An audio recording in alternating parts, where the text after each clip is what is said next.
এর কিছু প্রমাণ আপনারা পাইতেছেন। ব্রাহ্মণবাড়িয়া মাওলানা কামাল উদ্দিন নিবরা, উনি ওনার ইন্তেকালের 3 মাস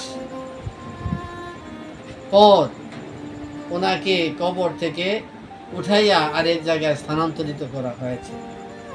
সুবহানাল্লাহ বলেন। যেই দিব্য লাশ, যে দিব্য ব্যক্তিকে কবরস্থ করা হয়েছে ঠিক তেমনই রয়েছেন, বলেন সুবহানাল্লাহ। কিছুদিন পূর্বে আপনারা শুনছেন বাজরা এক ব্যক্তি রেজভী শাহ রাদিয়াল্লাহু তাআলা আনহুর মুরিদ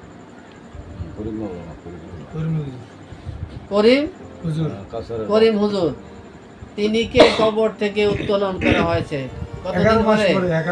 11 মাস পরে। তিনি স্বপ্নে দেখাইছেন যে আমার কষ্ট হয়, কবরে পানি ঢুকে, আমার কষ্ট হয়, আমাকে এখান থেকে স্থানান্তরিত করো। 11 মাস পরে দিব্য যেমন তিনিকে দাফন করা হয়েছে তেমন রয়েছেন, বলেন সুবহানাল্লাহ।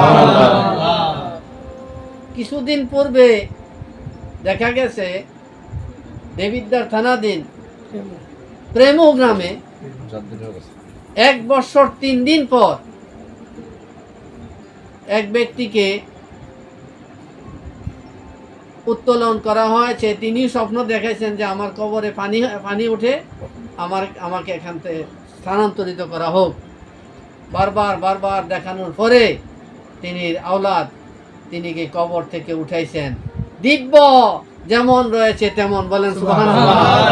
রেজভী শাহ রাদিয়াল্লাহু তাআলা আনহুর মুরিদের যদি এই অবস্থা, তিনি কে? রেজভী শাহ রাদিয়াল্লাহু তাআলা আনহুর সাথে তুলনা করার মতো এমন কি কেউ আছে? জি না। মুরিদ যদি তারে মাটিয়ে খায় না, জমেও সোনা রে সত্য প্রেমিক যে জনা, তারে জমেও সোয় না, মাটিয়ে খায় না রে সত্য প্রেমিক যে জনা। প্রমাণ হয়ে গেল রেজভী শাহ রাদিয়াল্লাহু তাআলা আনহু এর খাঁটি মুরিদ যারা তিনির কদম মুবারকে সফরদ হয়েছেন, বায়াতে রাসূল গ্রহণ করেছেন, তিনিকে সত্যিকার অর্থেই মুর্শিদ হিসেবে গ্রহণ করেছেন, এই জমিনে তিনিকে স্পর্শ করা হারাম হয়ে গেছে। প্রমাণ হয়েছে যে রেজভী শাহ রাদিয়াল্লাহু তাআলা একজন সঠিক পীর, সঠিক মুর্শিদ। আমরা সৌভাগ্যবান যে রেজভী শাহ রাদিয়াল্লাহু তাআলা চরণ মোবারক পেয়েছি। আল্লাহ পাক যেন আমাদেরকে কবুল করেন, বলেন আমিন।